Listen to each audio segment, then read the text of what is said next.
Welcome to the Polygon. Good evening. We can all take our seats because we're going to begin this wonderful event this evening. My name is Oluwasayo Olowo-Ake. I am the education programmer here at the gallery, and I would like to acknowledge that the Polygon Gallery is situated on the village of Aslahan, home to the Skomish Nation, and on the territories of the Tsleil-Waututh and Musqueam nations. It is important for us not only to think of what this means for us as uninvited settlers, but also to actively live and work in our various spheres of influence, honoring the owners of this land and their knowledges. Because we have a long way to go. So I hope we can all keep that in mind today and even after this event.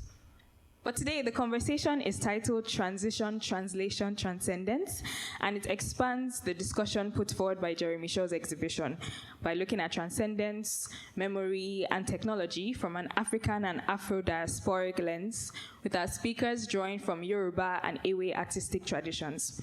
So today, I'm excited to introduce to you two people. The first person is Qudus Onikeku. Qudus Onikeku is the founder and artistic director of the QDance Center, a world-renowned artist, researcher, innovator, and social impact engineer. Over the past decade, he has established himself as a major international artist, working across modes such as performance, installation, curating, and community organizing. His international artistic practice intersects his interest in visceral body movements, kinesthetic memory, and embracing an artistic vision and futuristic practice that both respects and challenges Yoruba artistic traditions. And after completing his higher education in France in 2009, Qudus launched his first company, YK Project, in Paris, with which he created several solo and group dance pieces to critical acclaim. In 2014, he returned to Lagos, Nigeria, with his partner Hajarat, and together they co-founded the QDance Center, an incubator with which they examine and experiment with the possible intersections between art and the society at large. Qudus has been a favorite on major international stages and festivals across 60 countries, including Biennale de Lyon, Centre Pompidou, TED Global, and the Venice Biennale. He has also been a visiting professor of dance at the University of California, Davis, and Columbia College, Chicago. His dance works are in the permanent collection of the National Gallery of Canada. And now to the second person, Manuel Piña. Manuel is an artist, social, and spiritual activist. He was born in Havana, Cuba, and graduated as a medical engineer in Vladimir, Russia, in 1983. He began exhibiting his art in 1992 and has been a professor in UBC's Faculty of Art History and Visual Arts since 2004. His research adopts spirituality and technology as a way of addressing present realities and challenges. His work explores digital imaging technologies and transmedia languages to investigate their role in the creation of our present and their generative potentials to enable new sensibilities, ways of life, and community.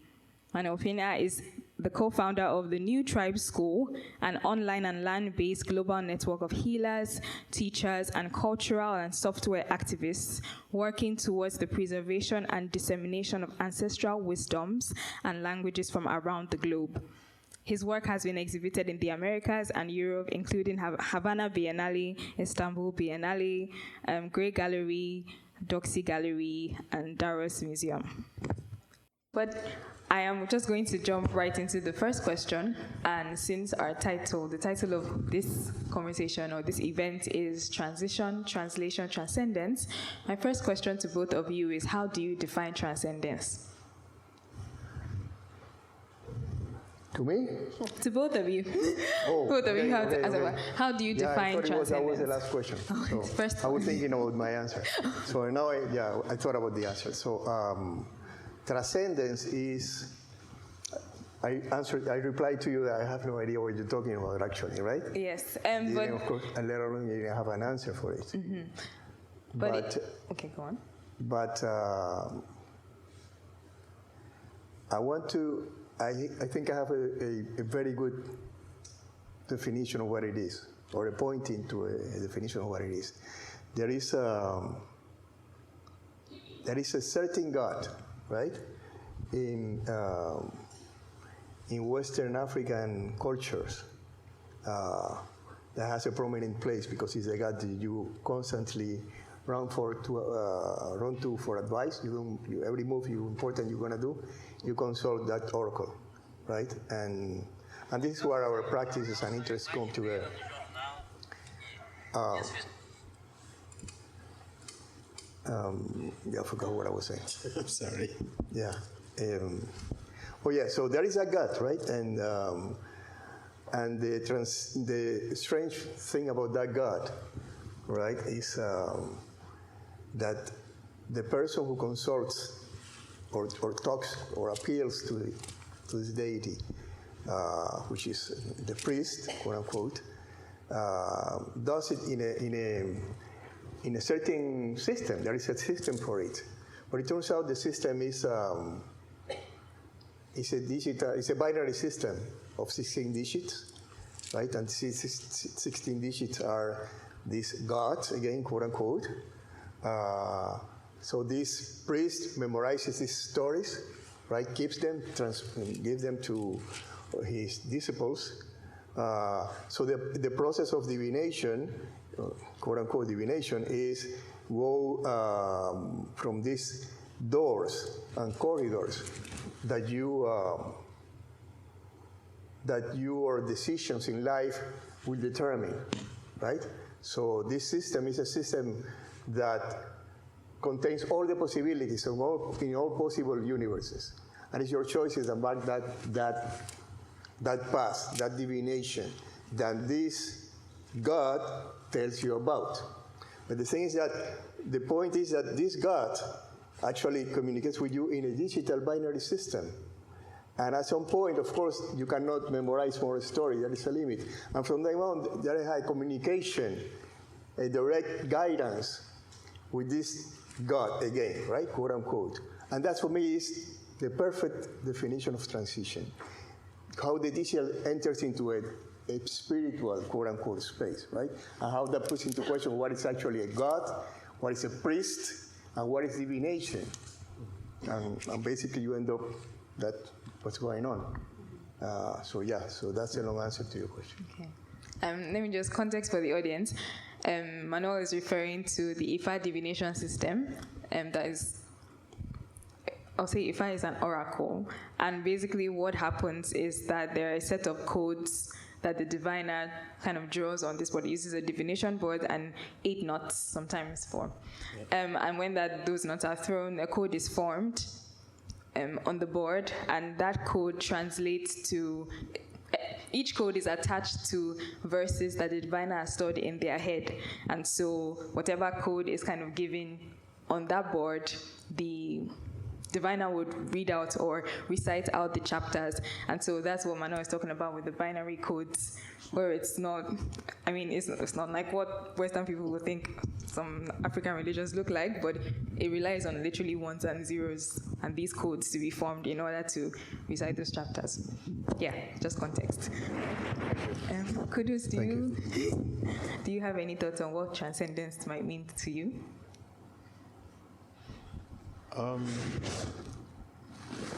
I think it's transcendre, to transcend. I think to transcend is to move from a state to another, right? Is to, I guess if I ask ChatGPT, it's going to say exactly that. It's good that you actually say that, move from one place to another. Let me go to my next question. So you didn't talk about this work, you didn't show this. I'm going to bring up Out of This World now. But I think you wrote something that I saw that I think is very, important for this conversation that we're having. So I'm just going to read out your quote. You say, "The principal interest in journeying out of this world is not to seek a moralistic hero journey into the unknown, a representation of the non-living, nor am I interested in the anthropological meaning of death. My curiosity staggers on a purely artistic exploration of the aesthetics of the ghost, that which lives with us, but not one of us. What it means to be self-convinced of living in a human world and lose that conviction to irrational disorder. So the West is very used to transcendence being like journeying out into the unknown, higher, to gain like a direction and an awareness of self. But when I read this, I was like, interesting, because no one has ever brought up this idea of something, or let me not say something, but the within and the among and in this world. So can you talk to us a bit more about that understanding of something that is that which lives with us, but is not one of us? Okay, I think many of us, Yorubas, I guess Africans also in general, I don't know other cultures, but we grew up with stories, with a lot of stories were always part of our world-making process. So as you teach the kids how to walk, how to be respectful to the elders, you also need to teach them about stories. And stories was never a linear story. It can start from anywhere, and it ends anywhere. We'll continue tomorrow. and for me, in those stories, the entire world can be condensed, or our entire worldview can be condensed in any of those stories. Like, there's always the story of the ghost or of the animals. But even stories of drum, of the sun, of tortoise. But one thing that they do in all of those stories is to personify or anthropomorphize, that's the word, all the elements of this story. Like in Amos Tutuola's book, there was a moment in his journey, he said he met, sung, dance, and sing. He didn't say he met music. He said he met song, dance, and sing as an actual personage, you know. So, in those stories of ghosts, for example, especially, we were never meant to think that, again, Western logic of ghosts is very different from our logic of ghosts, let's be clear. It's not a scary thing. And it's not the dead that returned, no. In fact, as we are here right now, there are ghosts amongst us. Do Yoruba believe in a dichotomy of a kind of like a spherical circle between what they call Orun and Aye? So in the world of the Orun is the world of the heavens, right? And Aye is the world of the living. So they believe that in the world of Orun, there are spaces for ancestors, space for the spirits, and then spaces for the Orishas, the gods. But there is a trilogy between the world of the ancestors, the world of the living, and that of the spirit.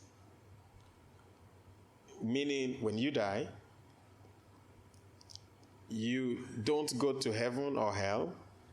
There's another door, which is called afterlife. And in that afterlife, you are entering into the world of the dead. And if you're able to achieve what you've come to do based on whatever agreements you had before coming. So it doesn't mean that you have to achieve whatever, but there is a certain kind of like agreement before you came that I'm coming to accomplish this in this lifetime.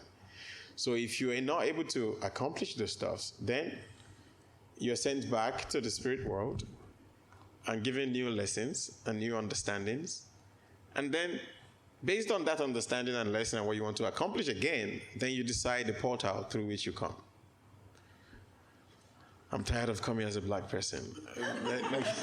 Let's try Chinese. Yeah. I want to be twins. I want to have a partner. Whatever agreement. So we believe that the children chooses their parent. It's not the other way around. So, and that child has chosen you for a specific reason. So when that child comes here, don't try to think you are older than that child. In fact, it was because of reincarnation that child is back here. That child could have been your great-grandfather. So this invisible understanding of life and living moves with us in our reality. So we know that everything cannot be understood, and not everything can be seen. And there is a difference between absence and invisible. So if you realize that I use them almost interchangeably, absence and invisible are not the same. Absence means it's not there, and present means it will be there. Then visible means we cannot see it. Visible means we can see it. Invisible means we cannot see it. We cannot see it does not mean that it's not there. So, and if we cannot see it, it's our own problem. It doesn't mean that because you cannot see me, then I should be visible. No, it's the other way around again. It's your job to know that you can sense, you can feel what is not visible. So I don't need to see it to know that it is there. And once I can have that kind of relationship with the invisible, then the invisible becomes as tangible as every one of us in this room. If I was on Zoom, I will only imagine you are there. And I will interact with you, knowing that you're there. That's what brings me back to the conversation about technology. Yes. Manuel, do you have any thoughts on anything Qudus just mentioned? Well, the last phrase, I was very interested in watching. Could you speak into your mic? Oh, yes. I was very interested in the relation with the camera, because the image is about a movement to which you have a commitment, but that commitment is now interrupted by the camera, right? You change speed, there is choppiness to it. So there is a very interesting correlation between the essence of what you do and yeah. Again, with the absence and invisible and what is visible. And I think the camera kind of does that in a way, like things that you're able to capture and freeze. And I guess maybe that's the kind of metaphor for what you've just been talking about earlier, about even us being able to sense it with our beings, what is invisible, what is absent, what is visible. Yeah. So just to kind of so because of the acceptance of the presence of the invisible, there is a whole space for imagination that just opened up. And in that world of imagination, the Yorubas never left it empty. There is always things in that world of the invisible. Beyond the real. I'm talking about now there's a whole lot of fiction that can be written into that space. So when I'm performing solo work, duet, whatever, I'm always convinced. For example, I can see this thing flying right now. I don't know if you can see it. Can you see it? Yeah, you see, I'm the only one that can see it. But you cannot. But it's actually very tiny and it's moving like this. That world now becomes a space where I can occupy. When I'm even performing on stage, I am not alone on stage. And I feel like maybe that was also what, I don't know, those who say space is not empty. Let's even go to science now. There's oxygen in this room. Can you see it? You cannot. It doesn't mean it's not there. Gravity is in this room. Can you see it? Can you feel it on your chair? No. It doesn't mean it's not there. So that space of all the possibles that are also coexisting with us is the real understanding of the Yoruba people. But that thing that you're talking about, it was actually a metaphor for a world that only believes in what it sees, which is itself. And that itself has a very peculiar image. And anything that doesn't look like itself is considered a ghost.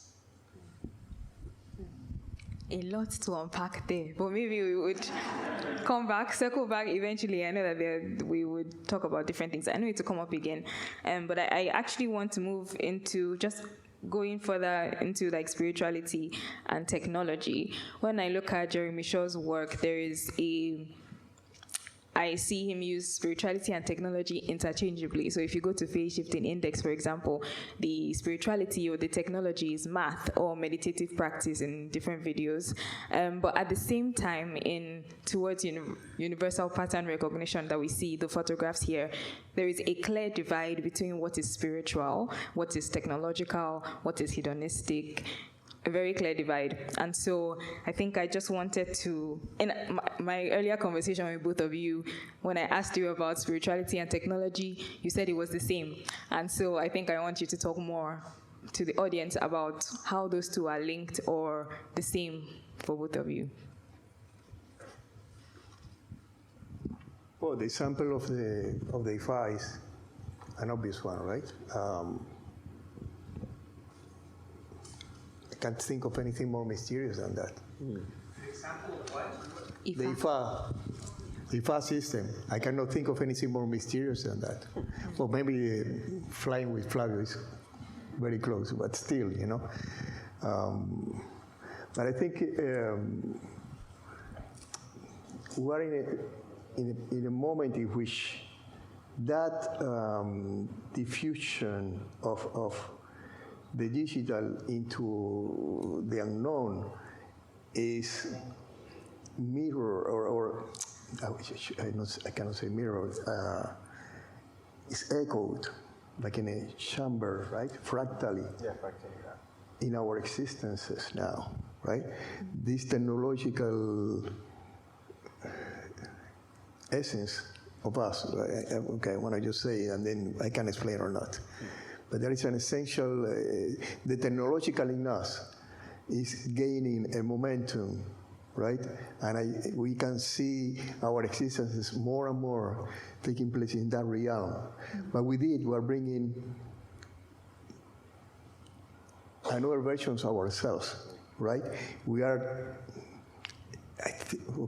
we are experiencing some kind of spiritual transitioning there, momentary existences, or not as momentary, right? As generation goes, I always talk about Monica's son, right? How at 3 he was a fan of Russian animation films, right? How the heck he figured that out? Nobody knows. That's nature. It's not second nature. Second nature to us. That's a new kind of existence, literally, that to me it cannot be separated from our spiritual existence. We are fundamentally somehow expanding or extending in some ways, right? And after all, dance is a technology, right? When we're saying dance is not an hedonistic thing, right? No, dance is a technology. It's like a super sophisticated yoga that aligns you physically and with others in resonance with the drums and the sentences,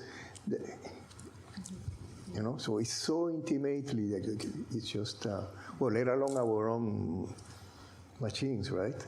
So. Okay, before I'm sorry, I'm used to 3 hours lecture.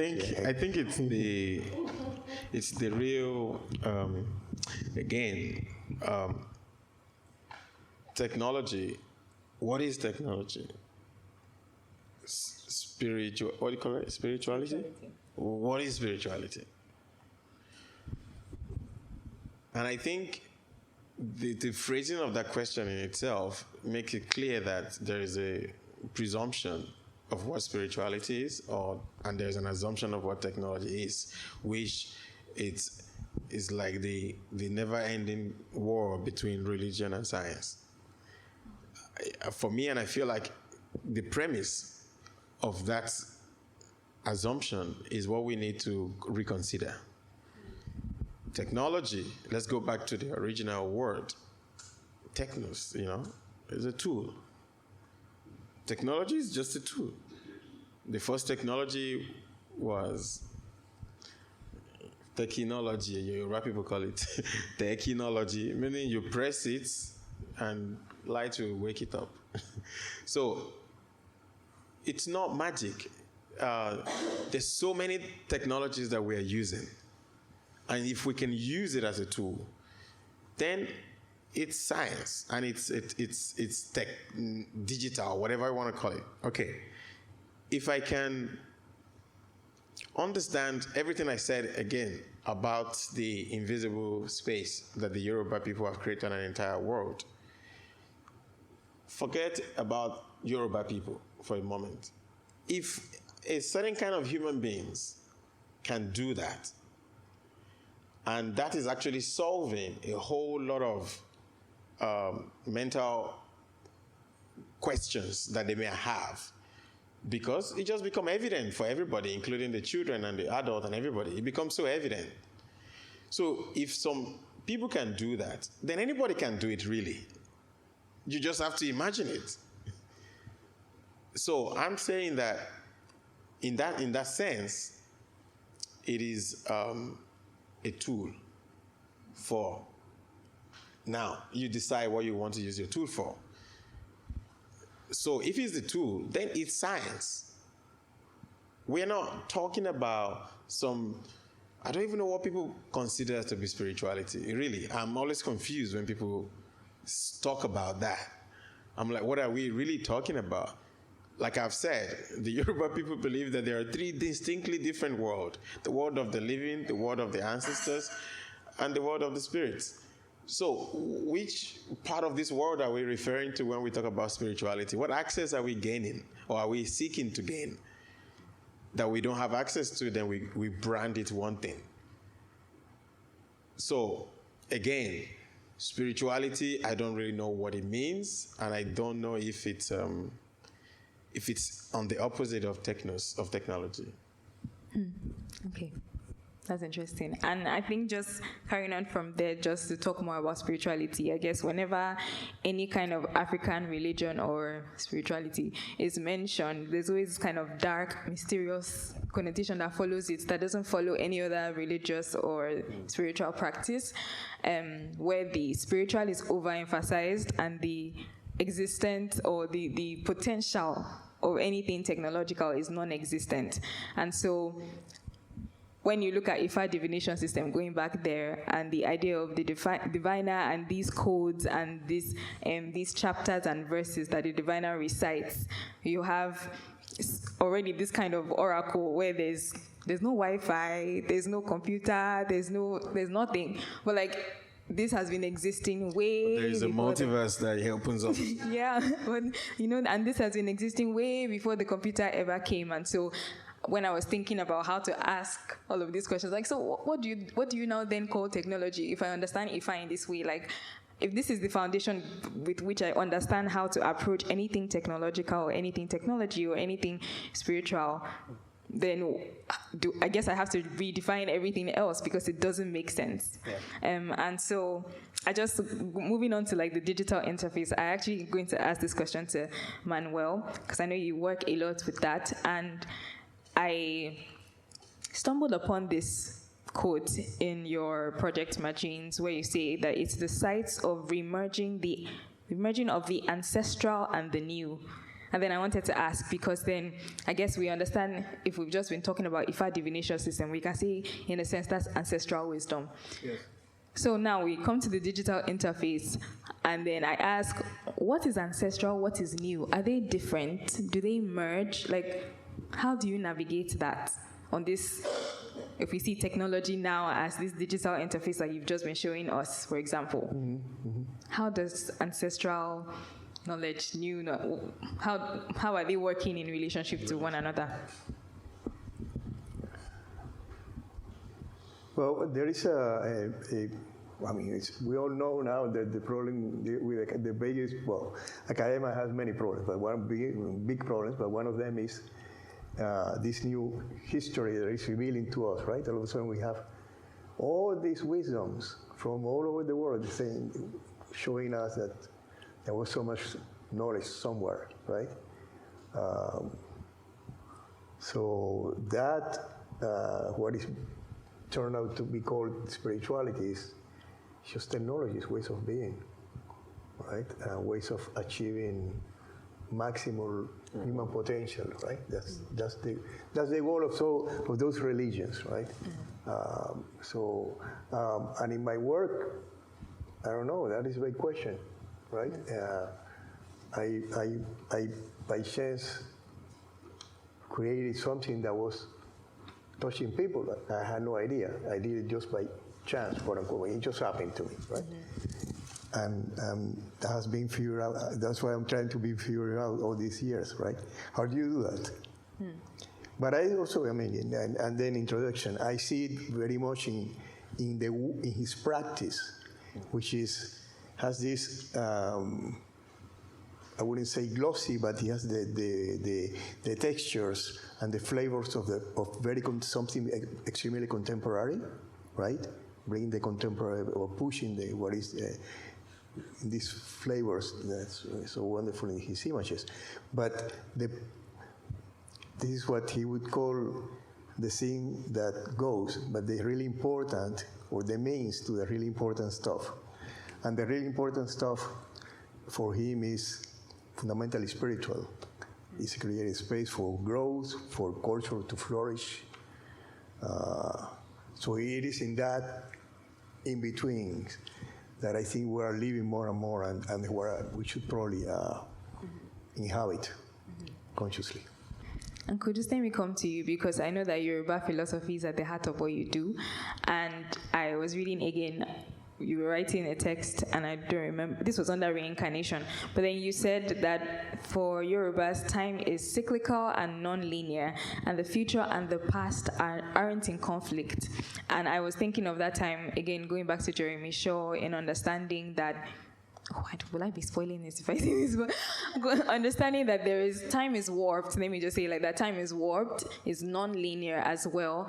But I don't know that it's cyclical in the way that you talk about time being cyclical. And so, in understanding time as this thing that continues, for lack of a better word to describe a circle, and I guess I want you to talk more about that understanding of time, and also the understanding of what is ancestral and new in the context of what that time is, being cyclical. Yeah, I think you're very right. There's a difference between nonlinear and cyclical. Nonlinear it might still be going the same direction. It's just not linear. Okay, but cyclical is very deliberate about the direction. And the cyclical can be clockwise, and it can be anti-clockwise, and it's still cyclical. So I think Still Life was the first work I made. Not Still Life, Spirit Child 2019 was the first work I made when I started really thinking about that word contemporary, and I came to the conclusion that contemporary come from the root word contemporarius, which actually means, literally, it means with time. That's when I realized that I need to focus on time because there is a major philosophical difference between the Western conception of time and the Africanist conception of time. And I know also that maybe that simple idea of linear time is one of the biggest problems we have in this civilization entirely.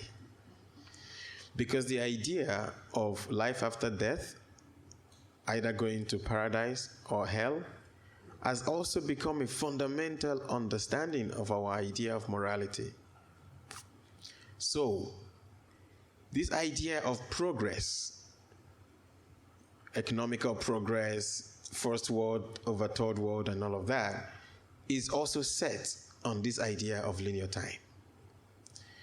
Futurism, which is the idea that there is a clear distinction between where we're coming from and where we're going to, Futurism, the idea of past, present, and future, the way it is designed, has also come to color our idea of what the future should look like. What if we look at a future that is not going anywhere, but is actually cyclical? And cyclical does not mean repeat. Just like I've talked about the life of the child that grew up, that died, that didn't fulfill certain things, and returned, got some information, then returned. Is that a repeat life? No, it's a continuous life. It's a non-ending life, and it's not going to be the same at every clock of 12. So if we are counting time in that cyclical way, then our problem of fear of the future disappears, because there is no freaking future. Everything is rolling at the time. So the idea of new and old also comes in that non-understanding that my child could possibly be my grandfather.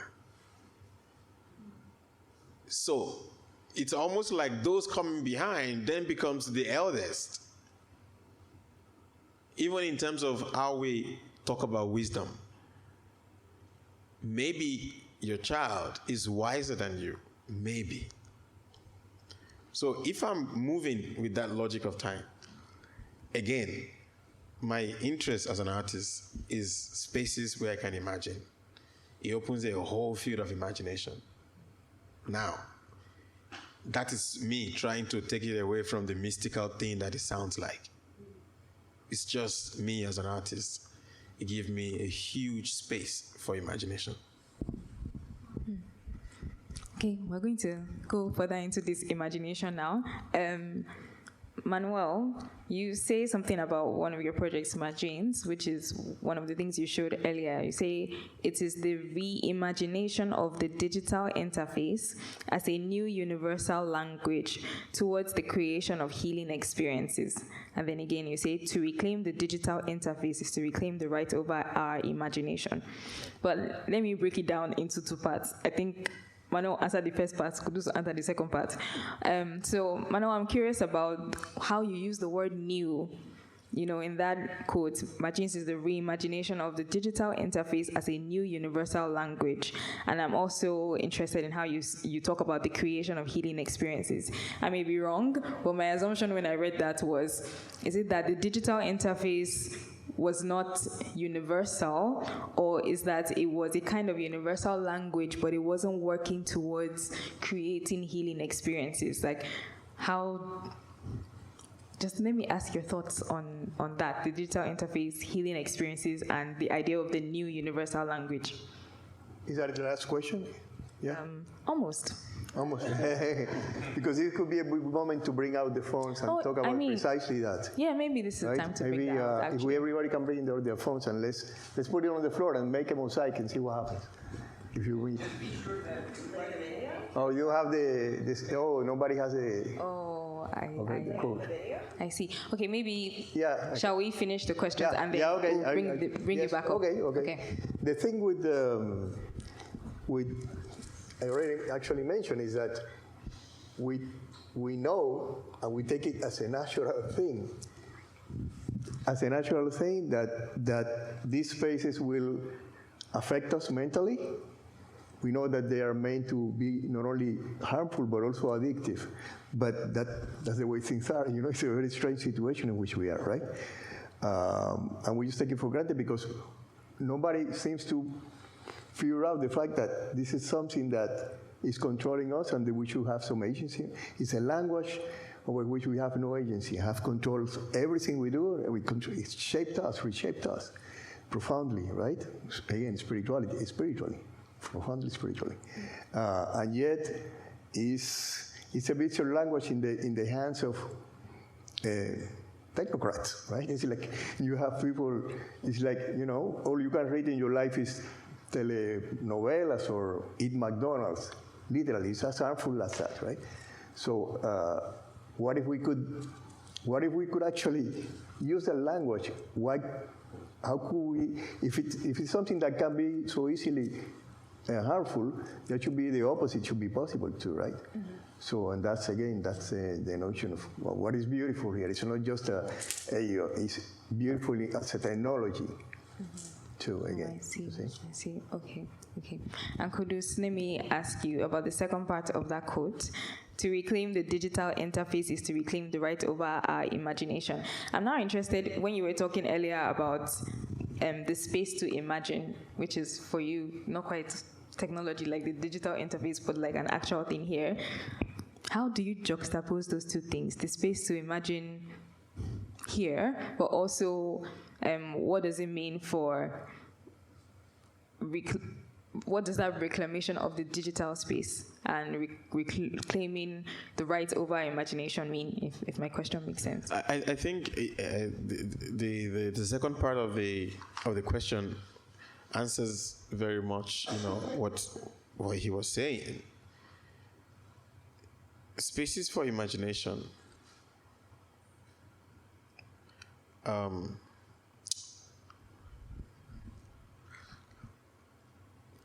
Because the interfaces with which we use to navigate life, for me, I think is the interface that is more harmful than the teachings that comes through them.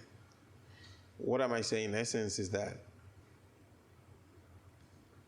I was telling Shayo and my brother here that I'm not any more interested in watching a show or a film that is talking about climate change and still bringing more plastics and things like that to make that case. I said, no, that's why we are artists. We have to imagine something else for the audience, because if you keep showing them what they already know, you have not done anything for them. So the interfaces we use to achieve imagination is precisely what my brother is talking about. We need to change those narratives that we have for so long imagined to be a fact or a given. Like, no, it's not a given. It's a given because you were born here. And the climate here is a particular way. It's not so hot, it's cold. So all of that will have to mean something. The fact that there's winter 8 months in a year, that has to mean something for the psyche of the people who live here. So they cannot bring that psychology on to the other side of the planet, where it's completely opposite.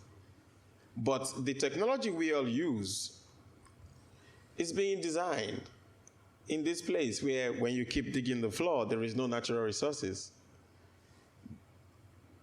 What does that mean for the people that live here? Maybe it makes them more greedy, more competitive, and all of those kind of things. So these are the people that are creating technology that the whole world, that has a totally different reality sometimes. No, most times. And we all are going to use it as a unit of humanity. That is to say, when they are creating those things, they know, they don't imagine any difference. They know human beings will use it. So if human beings will use it, and human beings are very, very, very, very, very diverse, how come you're the only one coding? How come you're the only one designing interfaces for all the others who are coming from a different logic of existence entirely? So what he, I think, is also advocating for, which is like me, is can we diversify the interfaces, the entry points, for imagination to occur? Okay, yes. And definitely my last question, which follows on from what you've just mentioned here, is what happens next? What is the goal? I think the conversation has left from altering one's reality. I don't think that's not what this is about anymore. But in understanding, for example, this new universal language and things like that, in your work, what is the goal? What happens next? Should we even be asking that question? But anyway, you can answer. Okay. Yeah, I asked you before if it was, so this is the last. This is the last. No, it's not. I mean, I'm happy to stay here. Actually, I was thinking of occupying the gallery and spend a couple of hours here just chatting away, but well, we're very close anyway. But I want to acknowledge Stan Douglas, who is a pioneer of bringing together technology into a language that dominates us. So he has done that a long time ago. So I always felt one of the few people that have a real intellectual complicity, right? So thank you, Robert, for coming and acknowledge his work. It's part of what we're doing too.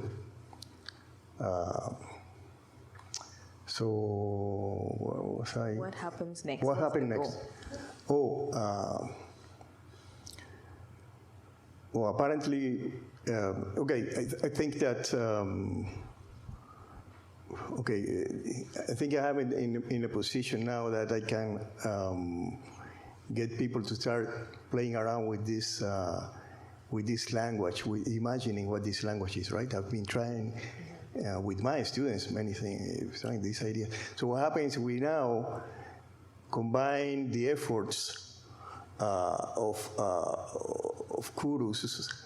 What I'm happening is, for instance, I just created, I don't say I created, I started a conversation or a collaboration with the school in the village my village in Africa.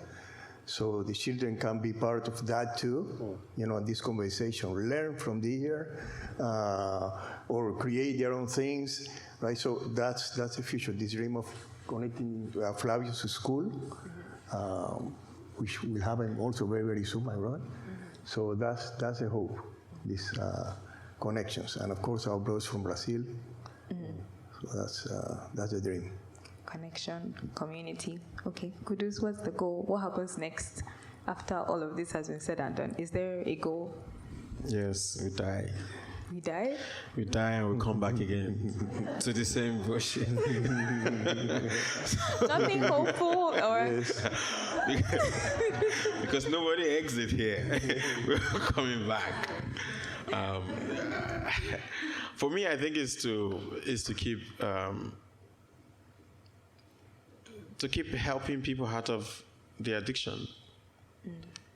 But the only people who could help anybody out of addiction cannot be addicted to the thing. So it's only people outside of addiction that can help those who are addicted. So I guess the goal is to create more people that are outside of the addiction. Can I ask what the addiction is and what the thing is? Addiction to what we consider to be reality. In general, we have to lose it, but we need people that will help us. That's why the outside is always more interesting. But Europe and America have taught us how to deal with the outsiders. We have to get out of that addiction. Okay, I'm going to leave it there. Thank you so much for your time and your conversation.